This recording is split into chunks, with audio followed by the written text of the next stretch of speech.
तो ये है बोया का BY-M1 माइक और अभी आप जो ऑडियो सुन रही है इसी माइक से रिकॉर्ड किया जा रहा है। मैं इसका अनबॉक्सिंग करके दिखाने वाला हूँ।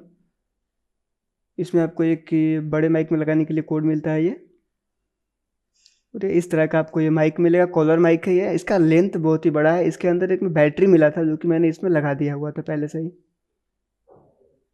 ये दिख रहे हैं, देख सकते हैं आप, ये बैटरी है। बंद कर देता हूँ मैं। अब स्मार्टफोन की तरफ रखेंगे तो स्मार्टफोन में यूज़ करेंगे, और कैमरा में की तरफ रखेंगे तो आप कैमरा और पीसी दोनों में इस्तेमाल कर पाएंगे।